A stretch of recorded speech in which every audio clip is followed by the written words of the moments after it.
Hello everybody. Hope all is going well. You're going to enjoy your Memorial Day weekend. Welcome to the first ever Shooting the IDF Way 10-part series. For me, it's the first time doing live Facebook. Normally I have some people in front of me, so this is going to be fun. A little about myself. My name is Mikey. I'm a retired lieutenant colonel from the Israeli Army. I served for about 22 years in the IDF. My job was basically to build the shooting school of Israel, to write the Israeli doctrine on how to shoot a gun. I had the honor of training about 500,000 Israeli soldiers and a few thousand US troops as well. Before they would go out to Iraq and Afghanistan, they would stop in Israel sometimes. And it's basically the only thing I know. I always tell you, if you ask my wife, she'll tell you it's the only thing I know. So normally in the IDF, as you guys probably know, the IDF is mandatory. So you have a situation where at 18 years old, men do the Army for 3 years, approximately, and women do it for 2 years. So when they get to 18, no college, you gotta join the Army. And when you're in the IDF, if you become an officer, you normally do a job for 2 years, and then you move on to another job. 2 years, and another job. I ended up doing the same job for 17 years, being in charge of teaching the Israeli military how to shoot. The reason that was happening is because I wasn't talented enough to do anything else. So I just sat on my same chair and they just kept on giving me ranks from second lieutenant up to lieutenant colonel. I was basically in the same chair, in the same office. It's basically the only thing I know. So what I'm going to try to do in this 10-part series is to try to give you guys knowledge that I acquired over the many years that I've been dealing with shooting, and just show you guys the way we do it in Israel. I don't think our way is the better way. I don't even think it's better than any other way. What I do think, it works for us. So I will never say that what we do is better than someone else. It's just something that works for us, and I'm going to try to show you why we do it the way we do it. As you guys know, Israel is very small. It's about the size of New Jersey, and extremely, extremely thin from the west to east coast. So we're basically surrounded by some people that don't really want us there. So you got Lebanon in the north, you got Syria in the northeast, you got Jordan in the east, you got Egypt in the south, and you got Gaza or Gaza in the south as well. That's where the Hamas guys are. So unfortunately, Israel lives in a constant state of terror. Every single day, we have to protect the citizens. Every single day, there's an issue. It's 24 hours a day, 365 days a week, and it's right next to your home. The situation is not easy. You guys, I don't even know if you know this, but there are bomb shelters in people's houses. In my house in Israel, in a place called Gedera, you have what we call in Hebrew mamad. It's a little bomb shelter in your house. So every time the Hamas terrorists send bombs from Gaza, you have between 30 seconds and 1 minute, depending how far from Gaza you live, to get your kids out of the beds, middle of the night, run downstairs and put them into this little bomb shelter until there's a big bang, and then you wait a minute and you can take them out. And for kids in Israel, it's kind of difficult because they don't really understand why people are trying to kill them just for them being Jews. America has been incredibly supportive for us. I don't think without America, Israel would have a much, much harder time. And there's a lot of love for America inside of Israel. But when we talk about fighting and we talk about shooting, our major problem was, when I took over in 1993 of the shooting school, our problem was that every different unit shot the way they thought they should shoot. It was basically like a Bible sent down from generation, from sergeant to sergeant, from sergeant to sergeant, and there wasn't really a fixed doctrine. Our major problem was that we were okay in the range, but when we would look at our battle and wars, our hit rate towards enemies was catastrophic. The amount of rounds that the Israeli army had to shoot in 67, 73 wars were crazy amount of enemies that were hit with those rounds. So we understood that there was a major delta, or a big problem, between the way we're training and the way we're fighting. There's too much of a disconnect. So my job, I used to sleep with a pen and paper next to my bed and wake up with an idea, and then the next day it was basically law in Israel, was to try to bring the fighting scenarios to our infantry. And we're talking 25, 26 years ago. Now in Israel, we went through different weapons. I started out with a galil, and if you were a commander, you got a galilon, which is a short galil. Sometimes they call it like an ace now. And then we were so heavy as fighters, our weapon was heavy and our magazines were heavy, that we wanted to move to a different weapon. we moved to what we call the long M16. It was a 1 to 12 barrel twist, and the commanders had the short M16. Then I brought in the M4, the upper receiver, and then we brought in the entire M4 in around 2000. And then we transferred to the Tavor and now the Micro Tavor. So the IDF has gone through multiple weapon systems and multiple reflex sights over the last 25 years. What I'm going to try to do in this 10-part series is to try to show you guys our way of thinking, why we do what we do, and the little nuances that you guys can use. It's going to be different than you guys are used to, but bear in mind that's the way we're going to do it, and again, it doesn't mean it's better. So the way it's going to go is like this. We're going to start, the 10-part series is going to be divided in the way you see here on the board. We're going to talk about the 7 laws of shooting today. I won't be able to get through them all. This takes me normally about a day and a half to teach. So we're going to go through some of them today, and then we're going to continue our next episode. We're going to talk in the future episodes on ballistics and zeroing, standing position, kneeling position, sitting position, charging scenarios, dealing with stoppages, night shooting, and sharpshooting the IDF way. These are going to be the 10-part series. We're going to do one a month, okay? Now I'm going to try to answer all you guys' questions towards the end of this episode. So any questions you guys may have, and you're going to have some, please write them down and we'll try to get to them. If I can't get to them today, what we're going to do is I'm going to do a video of all the questions that were asked, and we're going to post that up on Facebook, okay? So any question that you guys asked that I did not answer, we are going to answer it on a later time. Now we're going to start talking about the 7 laws of shooting. Firstly, the first law that we teach in the IDF is relationship between the body and the ground and the body and the weapon. We have to understand something. When we first start to teach, we teach the prone position. This is the first thing we teach in the IDF. When you are on the ground, you want maximum contact of your body on the ground. Every part of your body that can hit the ground should be on the ground. Why? The ground doesn't move. And if I'm touching with something that's not moving, then I'm more stable. Shooting is much easier when you're not moving. Now you have to understand, in Israel, we don't have shooting. We don't have hunting. We don't have sports shooting. You can't even go to a store in Israel, a gun store in Israel, and buy a long gun. You can't buy an AR or an AK in Israel. It's not existent. You can buy some handguns, but there's not one store in Israel that you can buy a long gun. So you have to understand that people that join the army mandatory, men and women at 18 years old, have never shot a gun before. It's not like this country that people shoot all the time just for fun. Non-existent in Israel. So when that soldier comes to us at 18 years old, just finished high school, no college, he joins the army and he basically doesn't know anything about anything. So now we have to build him from day one, and we have to understand 6 months later he's going to be in a fighting scenario. So we have to do this fast, we have to do this right, and we have to do this professionally. So when we talk about the relationship of the body to the ground, you want multiple parts of your body, as many as possible on the ground. You want to be low, and you want to have multiple points of contact. Whereas there are issues.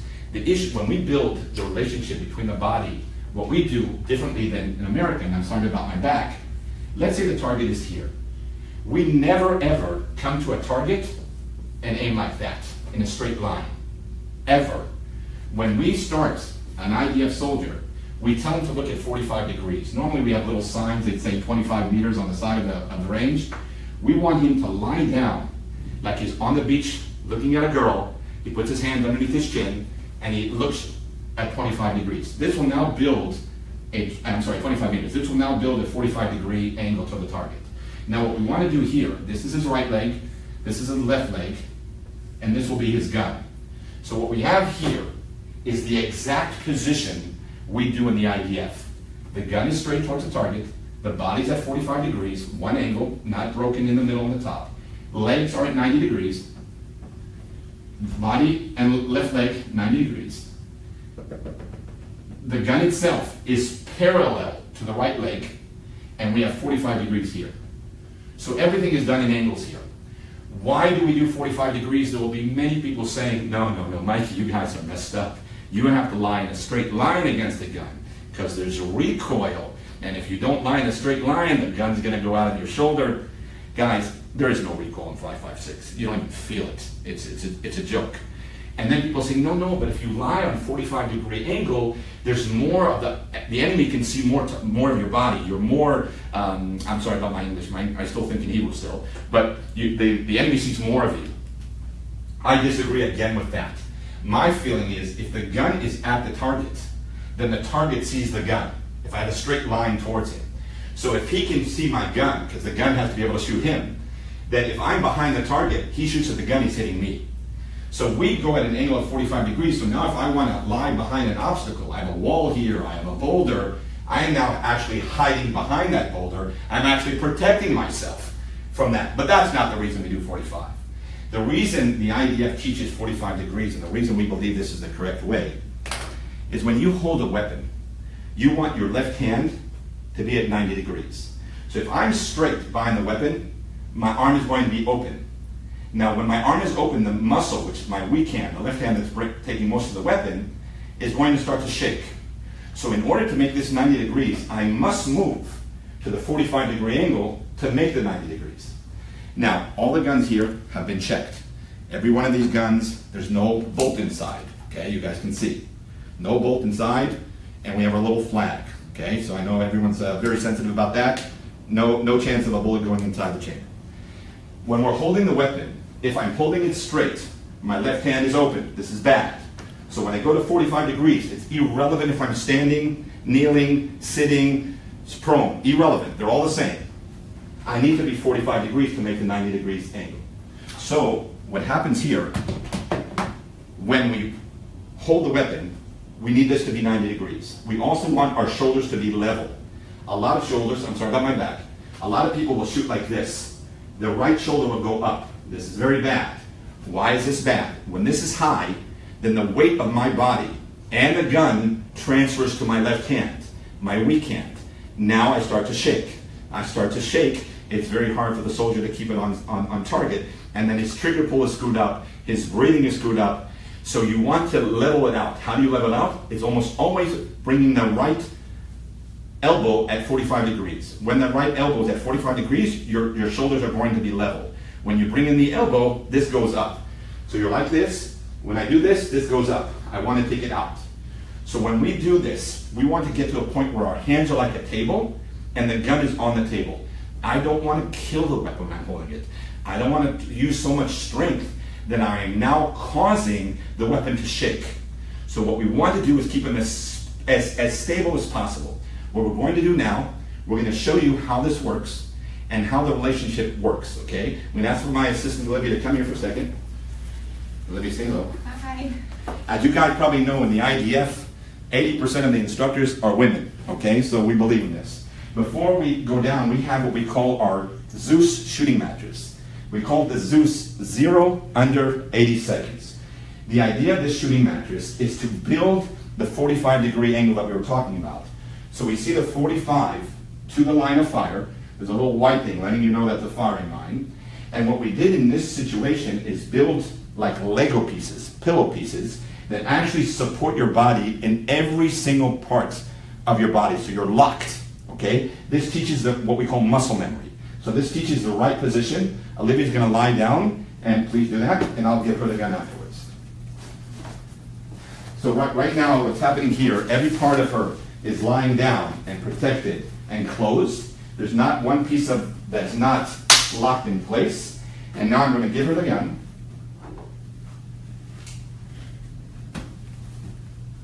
And she doesn't really have to move at all, okay? Now what happens here, we see that her shoulders are evened up. We see her right elbow is at 45 degrees. Now even when she breathes now, we do not have any type of movement because her chest is on the pillow, and even when she breathes, you can't see it. So I'm gonna go through, I'm sorry about this, we're gonna get the elbow on the floor though, a little bit lower. Okay, there we go. So this is the position we wanna see. 45 degrees to the weapon, 90%, 90-degree angle of legs. Okay, you see her right hand is at 45 degrees, the level, and you can look at the barrel and see it's not moving. One of the things that we do in the IDF when you go into a shooting range is look at the flash suppressor. Look at the edge of the barrel. And when you see it shaking, you know that the guy's in the wrong position. When you're looking now and you see how stable it is, you're seeing that she's not moving. Even so, now she'll do a group size of under a quarter of an inch because she's not moving. Okay, it saves time and ammo, and it also sends time because you can zero much faster. Understood? Okay, Libby, thank you. I'm going to take the gun from you. Appreciate it. So those are the angles that we're talking about, and now let's talk about the relationship between myself and the weapon. Thank you. We want to get to a point where the weapon does not move while I'm holding it. Okay? When I breathe, there's going to be movement, but I want to release the shot at the exact same point every time. So when we spoke about the relationship between the body and the ground, we spoke about the relationship between the body and the weapon. Now we're going to talk about the 5 points of contact. Here again, we're a bit different than America. It's okay. It's not better, just different. When we talk about 5 points of contact, what we do, we start from the stock all the way to the end of the barrel. Okay, so this way it's easier for people to remember. Our first thing we do is, where do we put the stock? We want to put it in between our shoulder. When you do a position like this, little movement like this, it will bring your stock into the correct place. Now, there are many, many, many mistakes that soldiers and shooters make when they put the stock in their shoulder. One, they put it too low. And what they do, they search for the sight.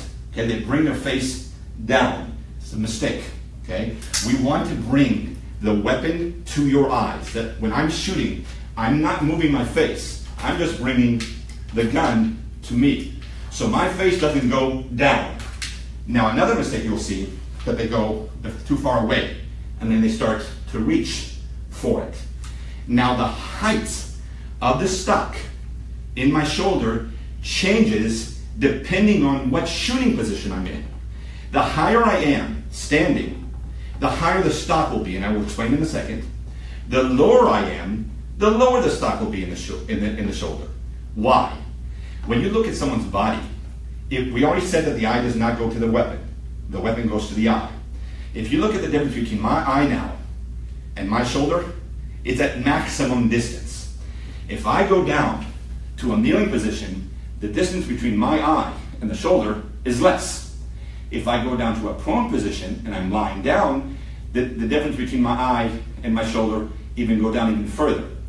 So as I go lower to the ground, as my eye and shoulder become closer to each other, when that happens, the stock itself adjusts to my eye level. So the lower I am, the more of the stock that will be in my shoulder. So what we do in a standing position would be, I would have my elbow up, which raises my shoulder. That gives me some sort of contra behind the stock. Okay? So that's why you do that. The elbow will go up. Told it. There are some people that do this. This is a mistake. Okay? We want to bring it up in a normal way. This is not natural. Okay? When you pick up something from the table, you don't do it this way. You know? You just pick it up like a normal person. Just do things that are normal. Don't try to make yourself or other shooters something that they're not. Keep them the way they are. If they're hitting the target, don't even change them. Okay? No law is better than the actual result. So, we're putting the stock in the back. This is against, obviously, the recoil. This is what we call contact point number 1. Contact point number 2 is our face on the stock. Our head is the heaviest part of our body, especially mine because I got a big head. So what we want to do is rest. You have to remember you're in a prone position. So when you're in a prone position, your head is forward. It's not being supported by your shoulders. So now there's weight that is falling, that has to go somewhere. You must put the weight of your head on the stock. This is contact point number 2. So I have 1, and this is 2. Now what I do, I start from my chin, and I lower. Start from my chin, and lower. There's a little like skin of your face that's on top of the stock. What I'm doing here, I'm resting my face on the stock. All of the weight of my head is rested on the stock. I am locking the gun from top to bottom. We'll talk in a second from bottom to top in a second. I'm locking the gun from top to bottom. If you do not do this, and what you will see many shooters do, you will see them put their face next to the stock or next to it without putting the weight. So what happens if you really look at this as a shooting instructor, you will see their neck muscles start to move, and you will see their head start to shake because it gets tiring. If the weight is not rested somewhere, it's going to be moving. So you need maximum amount of weight put on the stock, okay? So this is 1, this is 2. I'm locked here. Now we go to number 3. Contact point number 3 is your right hand holding the grip. Every single person in their hand, if you take your hand right now, guys, and you take your other finger and you go like this, you're going to see a lock, okay? These two fingers will lock, okay? They will close on each other. What you do here, you're bringing a strong grip, but you're not using muscle. So the way it's built, we talked about 1, we talked about 2. I take my right hand and I push, push, push on the grip. Now what happens here, I'm locking my fingers here. And now I'm holding the grip tightly, but I'm not using any muscle. So every single time you hold a weapon, come to it, you go 1. Now in IDF, we would teach, as safety, 5 fingers on the grip. This, by the way, is a bit problematic, and I'll explain why. If you tell a soldier to hold the weapon like I'm doing now, this is incorrect, by the way. What will happen when his finger comes to the trigger, okay, and again, we have a flag, no bolts in the thing. If his finger comes to the trigger, there's going to be a space between his third finger and the trigger guard. So what you're supposed to do when you hold a weapon, 1, third finger on the bottom of the grip, bottom of the trigger guard. So now I'm holding the weapon from bottom to top. We spoke about top to bottom with our face. Now I'm creating a locking system between here and here. So 1, third here, and this finger has to be level with the barrel. My shooting finger, my index finger, must be level with the barrel. So if I'm here and I come here, I'm pulling it to the side. I'm pulling it down. I need to pull it just back. We'll get the trigger pull later. So I push here, third finger on there, and then this is my finger. Okay, you can put it underneath here if you want, but this is the way you hold it. So the third finger is always on the bottom, not letting the gun go to the third place. Go low. We spoke about 1, we spoke about 2, we spoke about 3. When now, by the way, when you hold it this way, your finger, your pillow, the second part of your pillow that you want on the trigger, not the first part, the second pillow is what you want on your trigger. But it's more important to hold it correctly than use the correct pillow of your finger. The fourth part of contact is my arm is against the magazine. So we are actually locking the hand, the gun between right and left. So we do not hold it like this. We hold it against the arm. So we are now locking the gun from top to bottom with my face and my right arm. My right arm is pressing to the left. My left arm is pressing to the right. So I now am locking. So I have a lock here. There has to be some point of contact between your arm and the magazine. It doesn't have to be full contact. It can be partial contact, but it has to be some contact. This enables the weapon not to go to the left. We don't want the sights not to be canted. So we are now locking them, okay? Now the last part, the final part is our left hand. Again, many mistakes are made here. People hold the weapon because the weapon, again, is not made for us. I changed the way a whole weapon was made. We adapt ourselves to the gun instead of the gun adapting to us. Somebody's going to eventually change that. But what I want to say, a lot of people hold the left hand, hold the guard like this. This is incorrect. I'm breaking my wrist. This is wrong. I want to be natural. So what I want to do is have my forefingers above my thumb. This is natural, okay? Not like this, but like this. You always know the telltale is that your forefingers are higher than your thumb. So now I just rest the gun here. This is the way I'm supposed to hold it. My fingers are above my thumb. This is the correct way of the 5 points of contact. Don't break the wrist. Don't put the weapon in the middle of your hand. Don't put it on your fingers. You want to put it here. So the gun rests here. This is the way you're supposed to hold it. Okay? These are the 5 points of contact. I don't care if you're lying down. I don't care if you're kneeling. I don't care if you're sitting or standing or whatever you're doing. The exact 5 points of contact are the exact same. The only thing that changed is the height of the stock in the shoulder. Everything else is identical. Understood? Okay, guys. Those were the first 2 points. We're going to talk about later about our other points in our next show, and we're going to continue from the law number 3. Guys, we're going into Memorial Day weekend. In Israel, we have what we call Yom HaZikaron, which is our Remembrance Day. In Israel, because the country is so small, almost every family is affected by the wars. You either lost a father, mother, daughter, sister, son, daughter, friend, cousin, almost everybody. The country's too small and too many people don't want us there. So in Israel, during this day of Memorial Day, all the TVs closed.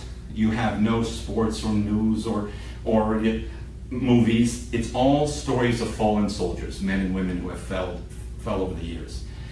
Even twice a day during this day, there is a siren that goes off in all of Israel. And you actually stop your car on the freeway, on the highway, on the road. You get out of your car physically for this siren, and you stand at attention, okay, to honor the people. And just about everyone goes to the cemeteries and to visit the fallen. When you guys have your Memorial Day weekend this weekend and have a great time and barbecuing with friends, maybe we'll do it now, So many people in this country have fallen to protect America and to give us what we have here over the wars. And many people have paid the ultimate price. Try to find time and take a minute or two to remember the people that have fallen and that have given everything they could to this country. And we love you a lot. Thank you guys for joining us. And hopefully we'll see you in series number 2. Take care and have a great Memorial Day weekend. If you can, like CA Facebook page. Go to there, give us a like, and we'll let you know when it's coming up soon. Okay? Thank you guys. Okay, I'm sorry, I had questions. I forgot my questions. I'm sorry. You see what happens with me? Any questions anyone wants to ask? Okay. We'll do a video on the questions that people asked, and you guys just take care. It was a pleasure to talk to you guys. Be good.